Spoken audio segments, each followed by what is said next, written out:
Well, hello everybody, and welcome to our second Lunch and Learn. We are so excited to see you guys today. So give me a big shout out. Tell me where you guys are coming from. I know we have Dallas and Kansas City and what company. So welcome, welcome. Join in. I want to see everybody filling out that chat. Okay, I don't see anybody. Birmingham, hey Billy Joe, good to see you. Let's see if we get more people in. I know we have over 200 people signed up for this webinar. So we are going to give it just a minute to let a few others chime in. I see Plano, Orlando.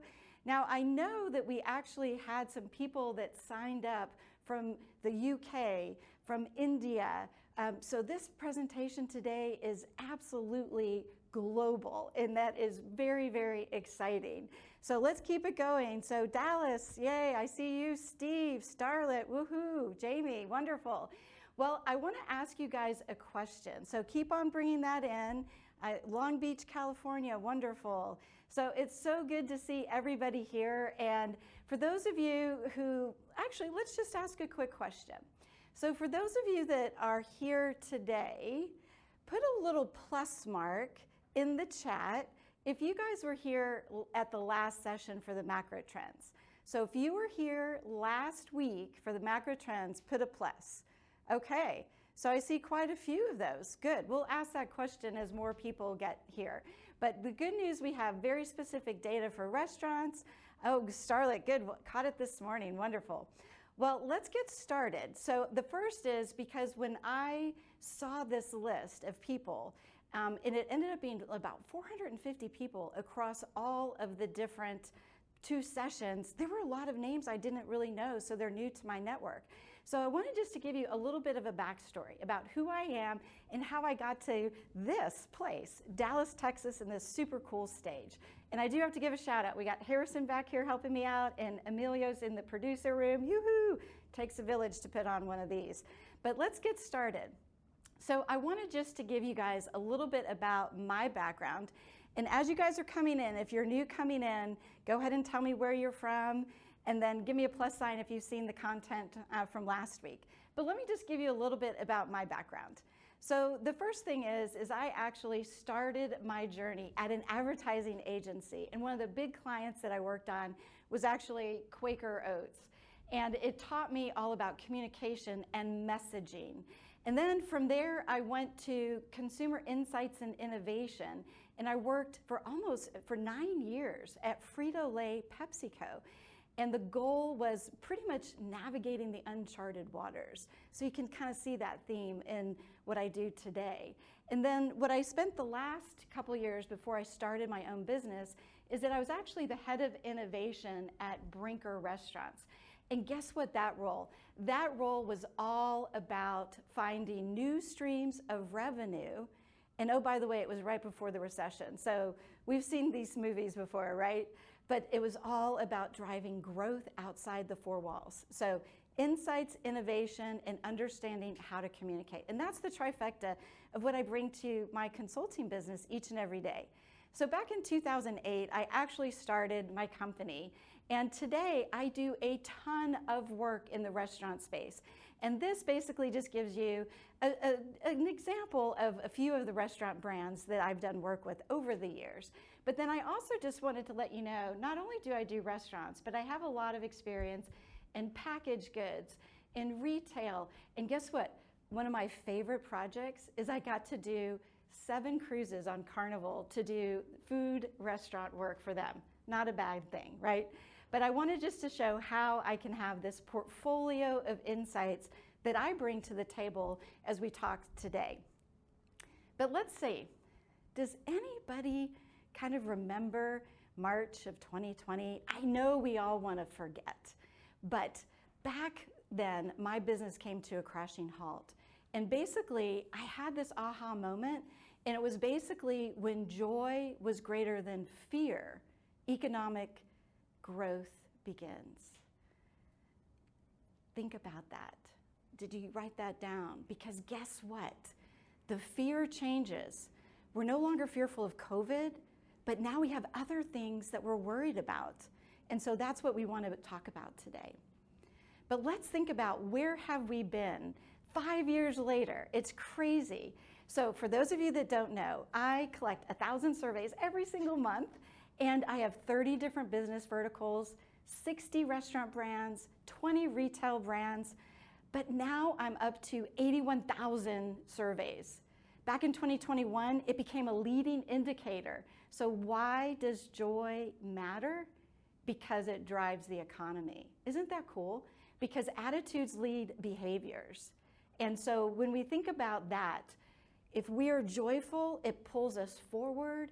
If we are fearful, it holds us back. So 2021 was exciting because we had a lot of media coverage. 2022, lots of industry, and maybe some of you had seen me present at some of these conferences. 23 was all about the book launch, and I gotta give a shout out to my friend Starlet Johnson. She was a huge help in getting that over the goal line for me. And then 2024, a podcast. So if you haven't picked it up, go ahead and check it out. Bring More Joy to the Table podcast, and I interview CEOs from around the restaurant industry to give them ideas. So then let's think about, what is it in 2025? 5 years later, I want to pull myself out of my comfort zone. For those that know me, I practice what I preach. I get comfortable with being uncomfortable. So what I want to talk about today is ways that you guys can mine this incredible data with me. And so I'm going to talk at the end about how you can participate in these deep dives, how you can look at different things for your specific category, for your specific brands, for your particular demos. It's like a gold mine of information, a gigantic Rubik's Cube. And then the other thing that I've been doing, maybe you probably didn't even know this, but I have people that put questions in my survey to get, I call it the for your eyes only, because if you put the questions in, that data is yours to help unlock the questions very efficiently, 1,000 consumers every single month. So do you love this graphic here? Shouting from the mountaintop because I'm so excited about this data that you guys can all get access to. But I want to tell you a fun thing, okay? If you follow me on LinkedIn, you know I love surprises and that you know I love making people's day and spreading the joy. So the first thing I want to tell you is you have to stay to the end, but I'm going to have one person that is going to win the grand prize. And what that means is that you'll get to put 3 to 5 questions in my survey next month or the month after that for your eyes only. But you got to be here, you got to stay to the end. But what I want to do first is we're going to do like a fun book drawing. So I have Harrison helping me. Like I said, it takes a village. So come on in, Harrison. He's going to, it's like the Oscars. So out of the people that are here so far, Harrison just drew a name for me. So whoever is on this page, I'm going to send you a book and then also some fun stickers. Cindy Sherman. Everybody give an applause for Cindy Sherman. Woo! Round of applause. So a joy care package is coming your way, so stay tuned. Woohoo! All right. So because you guys know I'm a researcher, I collect data for a living and drive insights to action to drive your growth. So I have a question, and this is where I want to feel your energy in the chat right now. And 2 weeks ago, I had a question that I said, if full-service restaurants disappeared tomorrow, I'd really miss it if they disappeared. So what % of Americans 2 weeks ago, and I want you to put a number in the chat, think of a number and put it in the chat. What would you say, what % of consumers 2 weeks ago, so 80%, 75, 25, 77, okay, 55, 35, 70, wow. Okay, so Amelia, let's go back to the full screen here. So, okay, I have to tell you this because when I see that, oh, okay, so Tanea, I love when it's 54, the precision of a number like that. It's not 55, it's 54. So this is what we call a bell curve of data. Because when you look at that chat, that is an amazing bell curve of answers. So we have a lot of different opinions on that. But let's look at this. 35. So put your one-word comment in there. When you think only 35% actually have, stunned, right? It's crazy. Wow. Yeah. So what I want to think about is that, what does that mean? What about the other 65% that basically say, you know, I'm not going to really miss it. And, you know, so that's really not good. But I always say average is awful. So I want you to write that one down. So make sure you catch it. Average is awful. When you're looking at data, it's always easy to say, okay, this is the total. But how does it vary? So I have some fun, this is hot off the press data from 2 weeks ago, so I have some little cheat sheets here. So I want to ask you a question. So for this same question, for African American consumers, would this number be higher or lower than 35%? So for full service, this number for Black African Americans, write it down, higher or lower? Lower, higher, let's see it, let's feel that energy, guys. Let's keep it going, higher, lower. Okay, so we have a lot of different things. Okay, cool, all right, I love that. So the answer to this one is, it's actually, it goes from 35 up to 44%. So African Americans are much more emotionally committed to going to full service. So does that matter for your business? How could that impact your business today? Now, I might have some fast casual people. I just want to show you kind of some of the positives. So Gen X, their number for fast casual, same question, but instead of full service, it's fast casual, is 40%. So they're more, fast casual is more engaged with Gen X, not Gen Z, Gen X. And then here's my favorite one. I'm in Dallas, Texas. I see many of you are in, you know, the South. So when I ask the consumers for fast food, so again, fast food instead of full service, the South was 40%. So what does that mean? The South, we love our fast food, but the West was 30%. So they're not as committed to it. But the headline is, this is not good for any of those kind of business verticals. And it says that there's not this emotional engagement going on. So how are you going to address that, especially in these economic times? So I have something I want to ask you guys, and put this in the chat too. Not a trick question. How many human senses do we have? How many? How many senses do we as humans have? Okay, let's see the numbers. 5, 5. Keep it going. 6, 6, 6. Okay, 7, 5, 5. Okay, so the answer is scientists today believe it's at least 9. Some scientists believe it's 21. So why is it that most of people say 5? It's because we've been taught that and we have never questioned it. We just accept that it's normal. So my thing I want to ask you guys today, this is so critical, that I want you to see the data that everybody else sees. But here's the catch. I want you to think what nobody has thought. And what does that mean? That means you digest it, just like we had that 35%. That means 65% are not that engaged. So see what others see, but think and do what others don't, because that is how you can take insights, data to insights to action to growth. And that's why we're here today. So another quick quiz. I won't spend as long on this one, but among hospitality workers, what percent give a 5 on a 5-point scale? Again, this is data from just Q1.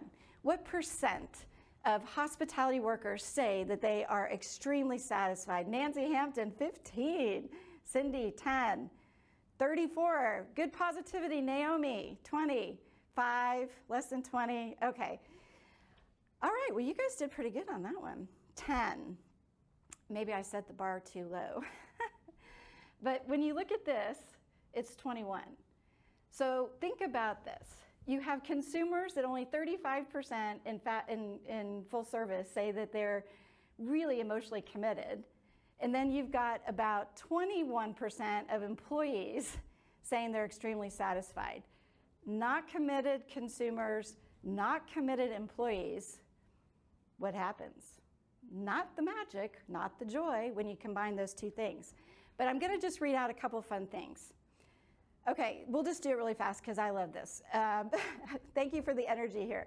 So when you look at this, okay, government workers, is this number higher or lower? Just put higher or lower, government workers. Let's see, what do you guys think? Higher or lower? Lower, lower, lower. Okay, guess right. You guys are, it is correct, lower, 19%, 19. All right, health co-workers is the highest that I found. Education. If you work in education, go Steve DeShazo, 27%, healthcare is 26%, and retail's 20. So the reality of it is, we know in the headlines, job satisfaction is not great, but it's not the same by industry. And so that's, again, aha. But we do not have to say, well, that's just the way it is in retail. We don't. See what others see, think what others don't. And I'm going to show you how we can solve these issues by a lens of joy. Hopefully, is everybody in on that? Do a thumbs up on that one. It's just not that joyful out there. Think about some of your own experiences. So what I want to talk about today is I have 3 chapters to this story. And we've already had some fun. We're going to play some more games, get some more books, and don't forget, grand prize at the end. You got to stick around to see who wins getting the questions in. But I'm going to talk about the consumer sentiment, some industry, and then importantly, make sure we leave plenty of time for the so what, now what. That is my favorite line. Got the data, so what, now what? Now, I'm going to go kind of fast through this consumer sentiment because those of you that were here last week, we actually already presented it, okay? I'm happy to follow up with anybody who would like to. Are we feeling, is this accurate? Kind of, we have this tension going on right now. There's a lot of uncertainty. And I want to just show you the question that is on everybody's mind is the economy. And how do you we wake up every day and we see things in the media. But what I want to show you is that this kind of model is what actually has become the leading indicator back in COVID, and then now today for the economy, this model has been a leading indicator. And let me break it down. I basically ask consumers, are you spending as usual or spending more? And that's 20%. In the middle, we have they're pausing and spending less. So there's a massive share of wallet game there. And then over here, we have 38% that are not spending at all. So that's pretty telling, right? And as goes this red, the not spending, and they're anxious and very anxious about the economy. And when fear is greater than joy, people stop spending. So they're very fearful right now, and maybe you're feeling it in your business today. And this is where I get to be like the weather person, the weatherman. So the highs and the lows. So for here, average is awful. So I'm going to show you in just a minute where there are demographic groups that are actually almost 2x that and spending as usual. So if your brand is actually attracting that type of consumer, very good. However, we have some that are not. And then the same over here. We have some that are much higher and then some that are lower. Did I do a good job on my weather person? It's always fun. All right, so let's look at this slide. And Amelia, yes, perfect. I want you to see this full screen. What we're looking at is trended over time, the 2 endpoints. The green line is the still spending, and the red is the not spending. And what I've highlighted is gaps. And what you can see in March of 2025, on the far side, that gap is very high. When the gap is high, it usually is an indicator the month before the economy could even get a little bit worse. And so you've seen this growing gap. But look what happened right before the election, there was a gap, but then in January it settled a little bit. But maybe your business in June of 2024 had a little hiccup in sales and traffic. And then in 2023, if you look on the far side on the left, there was also a gap. But this is, what is the headline here? We are not there yet, and there is absolutely uncertainty ahead. But I'm going to show you how you can get through uncertainty and finding those opportunities. All right, so let's keep going. Any surprises on this? Any thoughts on that page? If you have a comment, just put it in the chat. So let me go ahead and just say also what's on everybody's mind right now is the fact that how does this compare by political affiliation? And I want to call out 2023. What we're looking at is still spending's that green line, not spending's the red. But look at how close the lines were in 2023 between the two parties. And then in 2024, they really spread apart. And then now the election happened, it was still pretty close.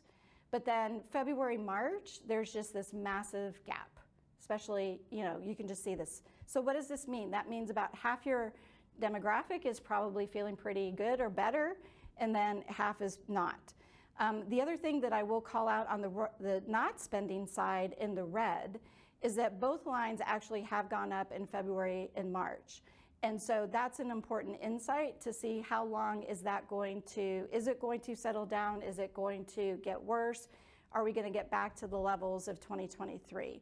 So absolutely, we will be watching this very, very closely. But it doesn't stop there, right? So when we look at it, and Amelia, let's go ahead and go to full screen here. So when we look at this, what we have is the total. That's the numbers I showed you before. But when I look at it by income, we've got the lower income, middle income, and higher income, and look at the gap between these two lines. So if your brand actually is targeting or is drawn by, your core customers are lower income, you definitely might be feeling it, where if you're higher income, maybe less so. Now, this is a very important one that we're gonna go into even further. I had somebody that saw this last week, and her headline, she posted about it, and she's like, "Mom is not okay."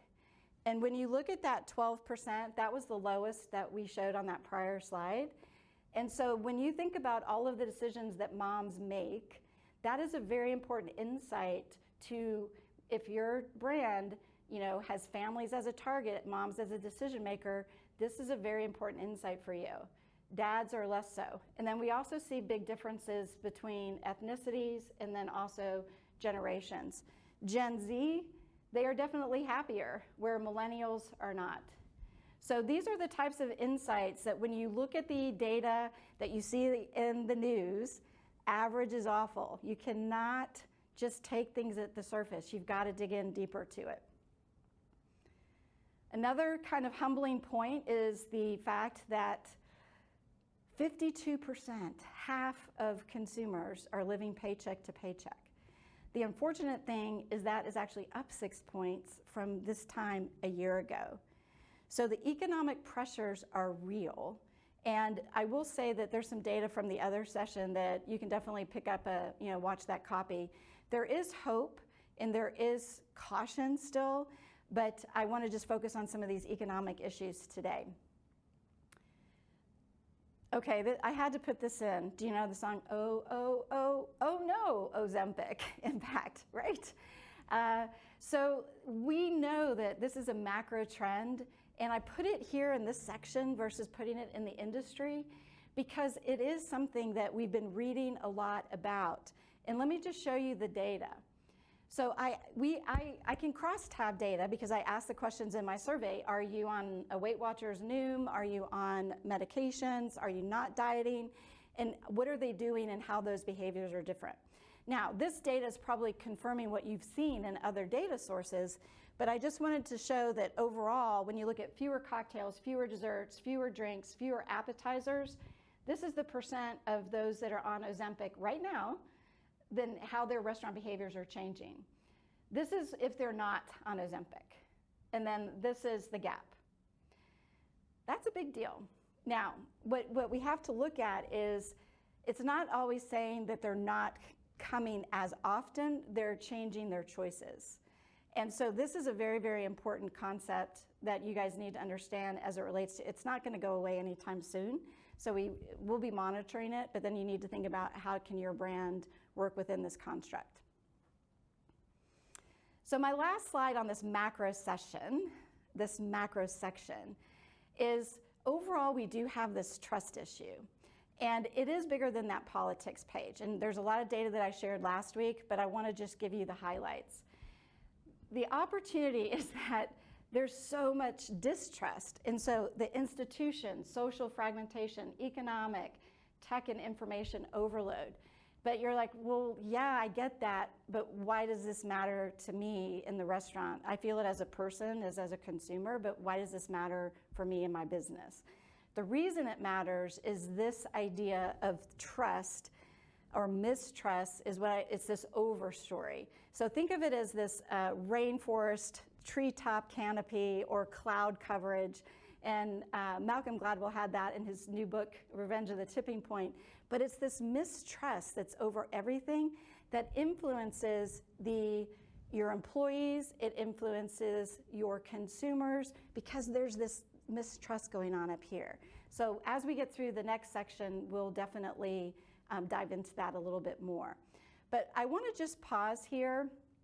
This is the end of the consumer section, but really quick in there, tell me in the chat what stood out. We talked about the economic anxieties, we talked about moms, we talked about mistrust, living paycheck to paycheck.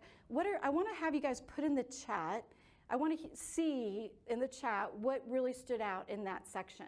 What stood out to you guys? Paycheck to paycheck. What else? Let me see what else is in the chat. Anything else stand out? Lack of trust, definitely. Cool.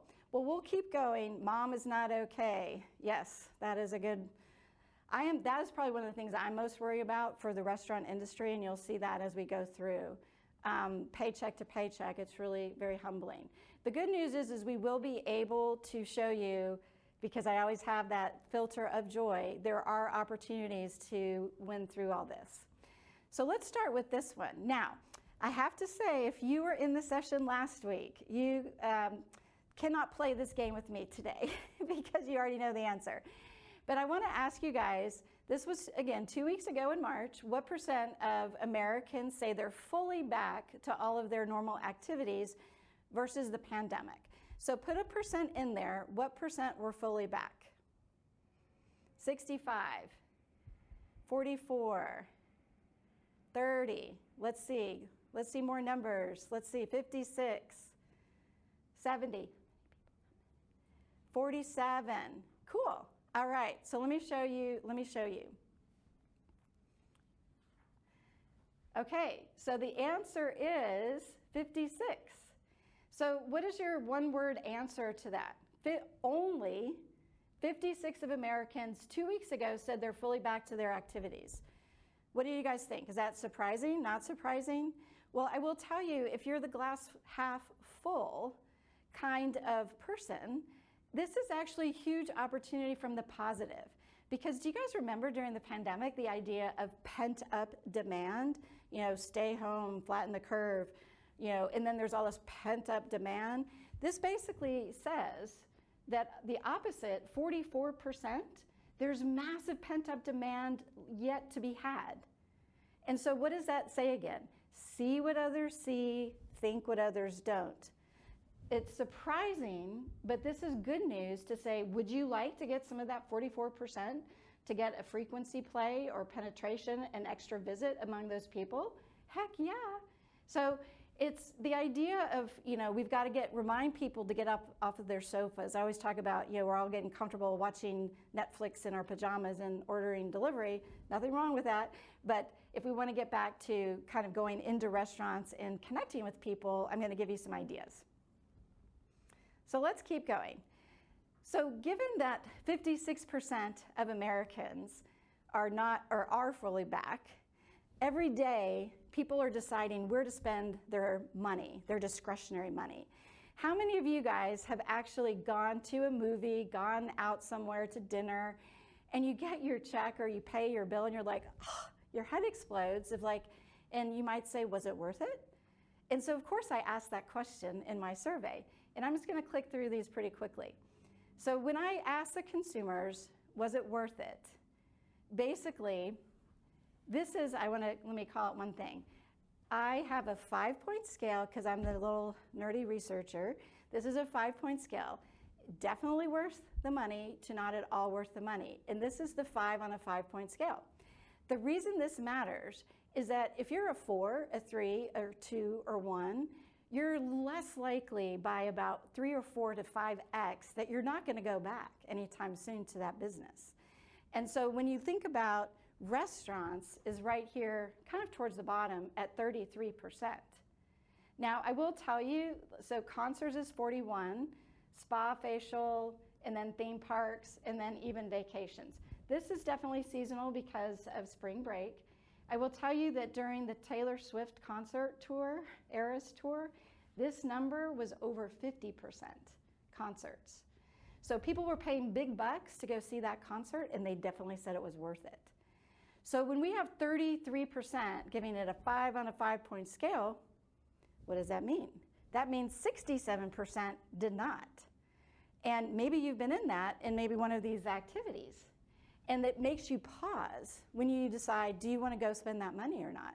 Was it worth it for my time, my experience, what I got for my money?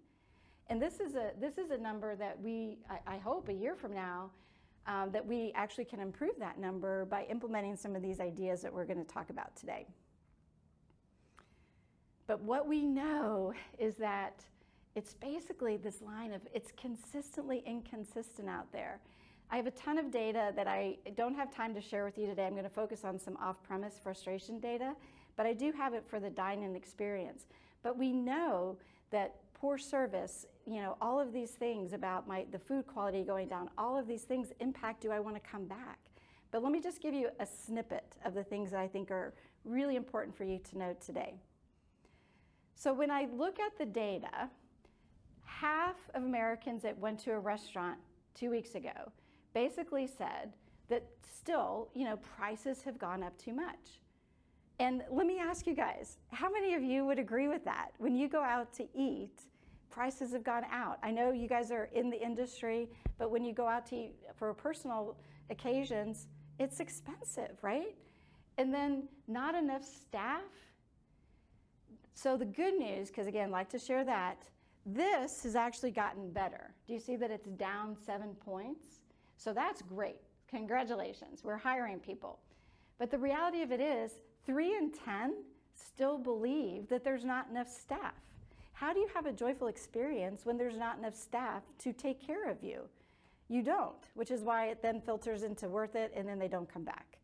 So these are pain points that we'll want to dig into further.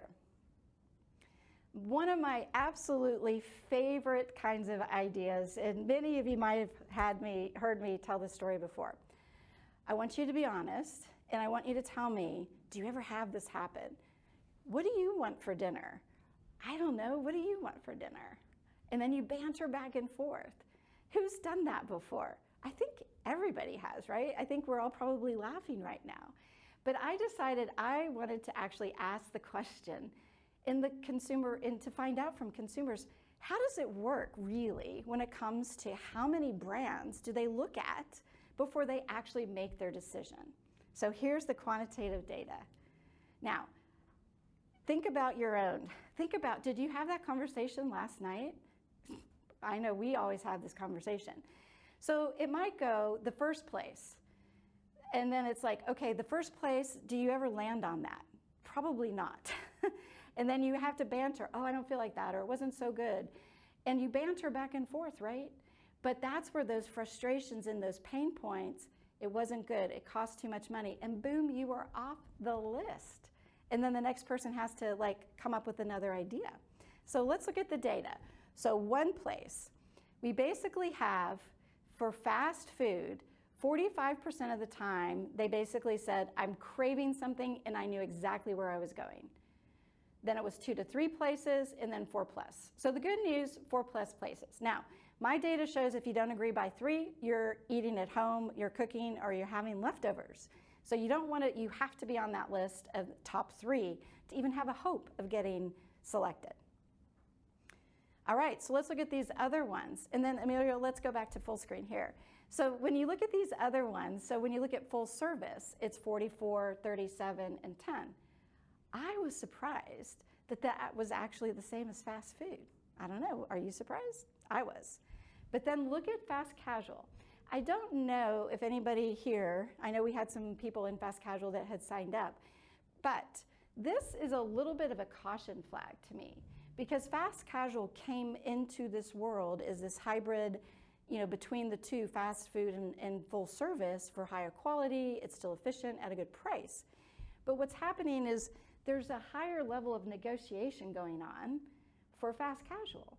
And so I think it's a little bit of a watch out to say these brands really have to stick to who they are and not go off course in trying to expand to be all things to all people. So I think that's a little bit of a watch out. The next thing, and I'm going to click on this one pretty quickly just to hit some highlights here. Basically what I have is that from what kind of occasion was it? Was it an impulse? Was it a routine? Is it, I love this brand? Was it a social occasion? Or was it just for a discount? That's just what I had.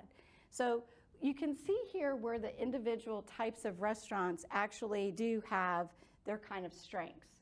So fast food, clearly all about impulse. But then full service was routine, a brand I always go to, and then I love the brand. And then when you look over at fast casual, it was a little bit more social. So I want you to think about connecting the dots to the moms are not okay. And maybe some of you have seen the post I did the other day. But I had this idea, and I was out doing a lot of conferences, and I kept hearing from moms just out and about that their kids were basically saying, I don't want to go out to eat anymore. And it was a struggle if mom and dad wanted to go out to eat, to sit down in a restaurant, whether it was fast casual, even fast food, full service. The kids are like, no, I want to stay home. And so I wanted to quantify that because I think this is a big issue. So what's happening today is that 25% of parents basically said their kids are saying, I don't want to go. And that basically the line is going out to eat, doesn't enjoy going out to eat or being in crowded places as much anymore. And if you think about it, if you see what others see, the insight is, oh, well, we'll get them in delivery and to go or carry out because they'll just eat at home. That's what everybody would say mostly. But I want to challenge you to think about it differently. What if we raise a generation of kids that don't know what it's like to dine in a restaurant? Their social skills that are honed when you go out to eat and order from a menu or even just order, in front of somebody. Their social connections within the family that aren't happening. So you could have a generation of kids that don't know that type of occasion at all. And where will that be in 5 years, 10 years as the kids get older? And that's a shocking thing, that if there's one thing to say, oh my goodness, we've got to take care of families, because this is a red alert. This is not even a yellow alert to me. This is a red alert. Now, here's a very sombering thing. If I ask the parents of those 9 kids with 9, does anybody have, I would love to know, put in the chat, plus, if you have a kid that is 9 to 12. Because look at this staggering, I don't use that word lightly. This is a staggering number that 44% of parents of the age with those kids, they basically said restaurants do not care about their customers. 44%. And that's compared to 30% for the total. Mom is not okay. Her kids are vetoing. She thinks we don't care. That is not good. So then let's take it one step further though. Where is the joy and the hope in this? You might be asking me. So the joy and the hope of it is, guess what? You look at this line under here, those parents of kids, they're willing to pay for higher restaurant prices when they know there will be exceptional service. So they are willing to pay, and it is actually 10 points higher. So what is that saying? That is saying they're screaming at us, there's all the data around, they're craving social connections. They want this. They want this for their children. We are letting them down. And you might remember a line I've been using, which is shrinking dining rooms are a self-fulfilling prophecy. And I know there might be some finance people out there, but the reality of it is, I know what the cycle is. Well, people aren't coming inside, whether it's fast food, fast casual, or a full service, so they're not coming, so we're gonna make a smaller dining room. They make a smaller dining room, and then people stop coming, and it's just this doom loop. So we have to rewire what they say they want versus what they say they need. They need us, and they need dining rooms. I will tell you 2 quick stories. One is a full service brand, and one is a QSR brand. A full service brand, during the pandemic, their to-go delivery business just took off. It's a huge, massive part of their brand, but it's a full service restaurant. When we were digging into some of their data, we were talking about the fact that this new location in a new expansion market, I said, let's not turn on to-go. Let's not turn on carryout. Let's not turn on delivery for a bit, because they needed to understand what that brand was all about before we turned on. Because if we commoditize our experience, we're going to lose that dine-in occasion. This brand, they did that. 5 months later, it's still doing incredible sales, and they're just now turning on the to-go and off-premise work. So it was a bold decision to not have that, and yes, they had some consumer complaints, but they got to experience their brand in the way it was intended to be. Now, QSR story. Another client that I work with, they franchise organization, and a franchisee remodeled and basically took out their dining room, because we know that's happening across America. And their sales went down quite a lot. Clearly, they did not just shift people from their dining rooms to the drive-through. They went to another competitor. Interestingly, in that market that they remodeled, that competitor invested in their QSR dining room. So please, please, please take it away. Shrinking dining rooms is a self-fulfilling prophecy. We have to look at the data differently. They're screaming for dine-in occasions, okay? Can you tell that's a personal soapbox mission statement for me on that? Because it's so powerful and it will drive growth. My next favorite topic is delivery. We cannot talk about dining rooms without talking about delivery, am I right? So let's look at this.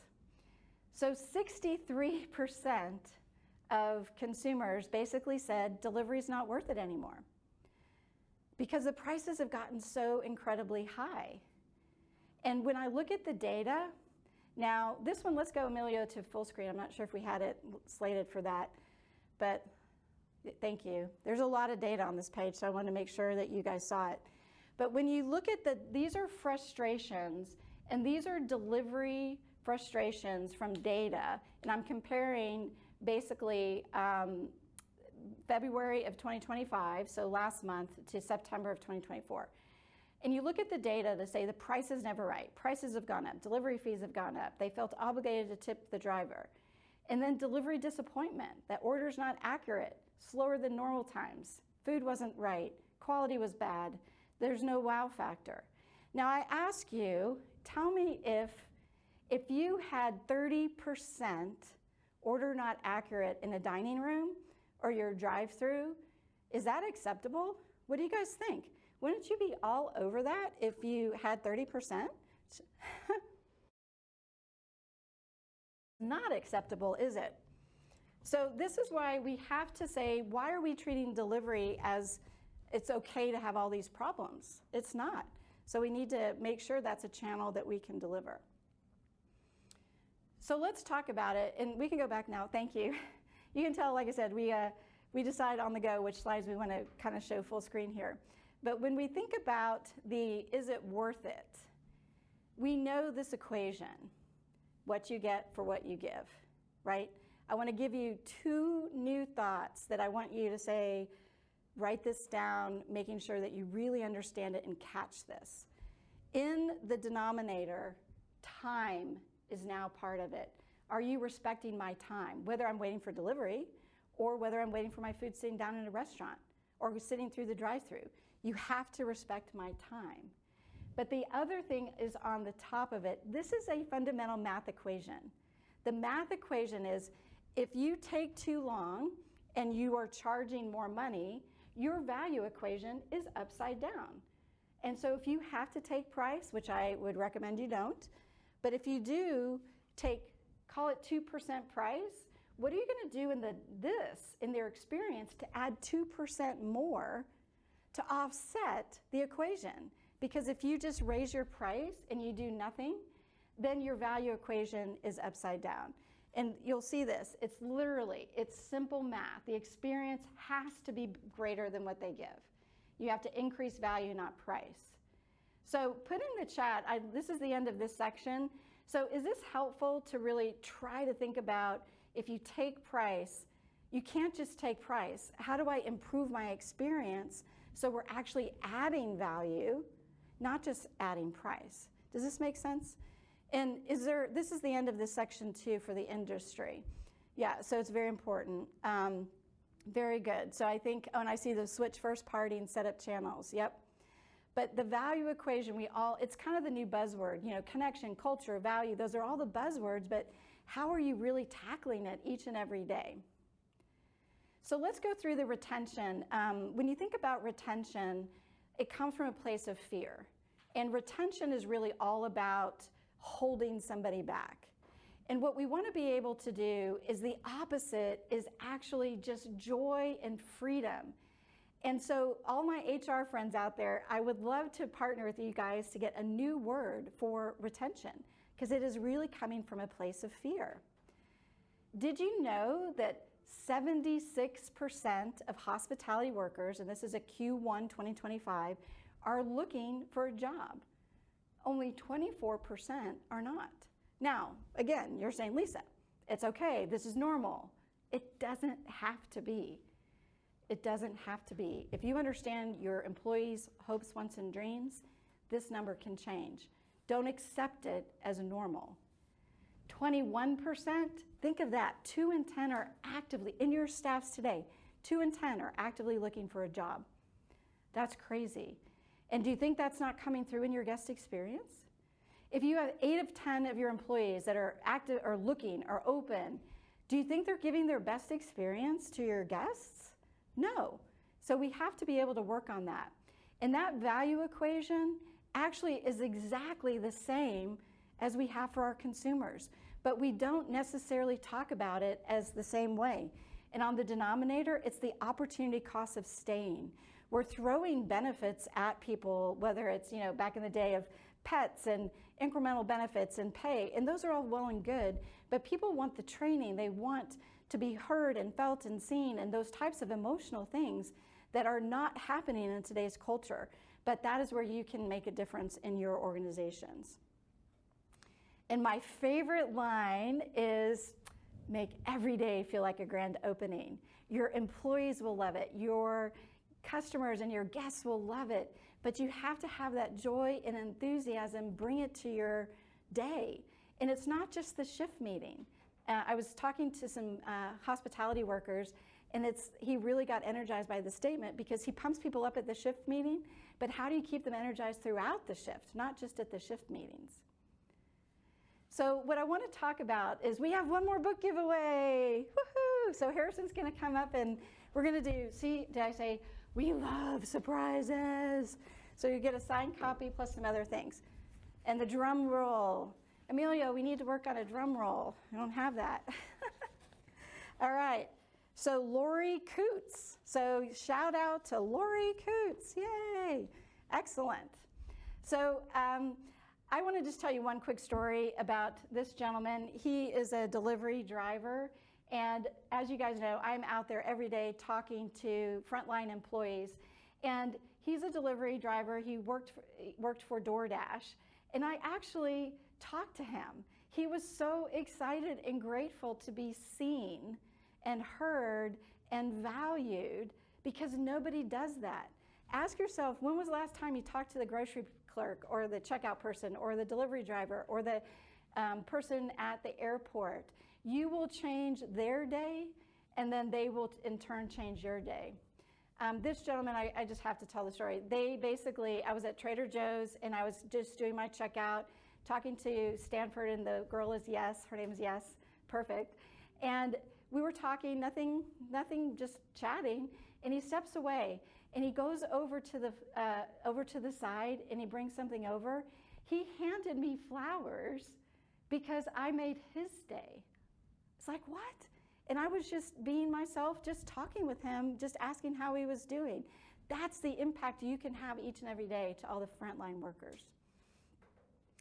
All right, so let's move into the so what, now what part. All right, so because I love acronyms, what I want you to think about you can talk about joy. Why is a tough one, I will have to say. But if you think about operationally a mindset, so jump all in is basically being able to take risks. It's being able to take those opportunities, see the data differently, but operate with excellence. We've got to be able to deliver an exceptional experience. Particularly moms are willing to get to, pay for that. And then of course a yes mindset. Each and every day we can do that. But I'm going to give you a couple of thoughts as we've got our last 10 minutes or so. When I ask about, this is a business innovation curve. And it might, we know that we kind of feel like there are some businesses that are kind of declining. But what I want to talk about is how do we jump the curve? So instead of having a trajectory that's going down, what is it going to be? What do we need to do to get on the next trajectory? And so when I asked hospitality workers, again, because we can cut this data by any different industry, basically your employees are saying that every single year the company needs to reinvent. And during the pandemic, let me see if this resonates. Did you guys invent things you never thought possible during the pandemic? Did you do it at record speed? Why is it that we can't do that? We don't want another global pandemic, gosh no. But why is it that we can't, our speed of change is slowed back down? I know our to-do lists are too long, but I would put out to you that your employees are more ready for change than you probably are. And this is among hospitality workers specifically. So a little bit different chart than that I showed last week. So I do want to talk about this idea of product, concept, and brand. And when you think about we cannot commoditize our businesses. And if we're only focusing on the things we sell, that is a transaction. A concept is an idea of a moment. And then the brand, what we all love is the brands and the stories. And that is really what it is all about. And so at the end of the day, though, products are copied. We know this. When you open up your apps and you open up the media, everybody's launching more burgers or beverages, and everybody's trying to just launch all this innovation. And then concepts, but they fade. But brands endure. Now, there are two quick stories that I want to talk about just from what I've been seeing. When you think about what Taco Bell just announced, they're innovating at record speed every 2 to 3 weeks. But you may be thinking, God, that's just churning a bunch of products. But no, what they're doing is they're building a brand that's all about adventure and craveability. The products are just the means to the end. And then Starbucks is doing the same thing. It's reminding consumers why they fell in love with their brand in the first place. So while there's a lot of criticism right now on Starbucks, on writing on the cups and all these little tactical things, I believe it's going to be very interesting to watch because they're coming back to why consumers fell in love in the first place. And that is what is missing today, everyone. And please make sure to write that down, make sure you catch it, because that is what we've lost. And what's happening today is that we're working on promotions and campaigns, but we're not building experiences and connections. And that's the secret sauce that can change the trajectory of your business. Today, we are working on growing the business, driving conversions, getting products out there. And guess what? Those are actually just transactions. Those are just transactions. And that is not enough to change that number at the beginning, which is, oh, I'm fine if restaurants just go away. We don't want that. But if we keep living in this space, we are not going to get there. And we're not growing our brands. These brands are becoming more commoditized, and it's all about short-term results. We have to grow our business, and we absolutely have to do that, but we also have to grow our brands, and that's a different strategy. And the way we do that is through joy. Now, I want to make sure that you guys got what I just said a minute ago. Today, we are growing our business. It's all about the short term and the transactions. But what we have to do is we have to, in parallel, we can't stop doing that, but in parallel, what are we going to do to build our brands to make sure the brands endure? And we've seen all the bankruptcies that have come out recently, and we've got to make our brands valuable again. And basically I'm going to show you how we can do that through connecting. But we talked about earlier, there's no joy without trust. And we've got to have, there's no trust without connection. And so I just want to actually quickly go through, and I'm happy to jump on a call with you guys to talk through this a little bit more. But when you talk about connection, it's one of the it's a buzzword right now. Let's drive emotional connections. But now we've got kind of these 5 C's. I want to give you the tools to dissect how to drive connection. So it's care and training, consistency, creativity, comprehension, and convenience. And they're in that order because you need to spend your next best dollar is actually in training to make sure you deliver the experience. There's so much money being spent on convenience and tech stacks, but at the end of the day, it's how we make them feel. And we've got to slow down and remember that.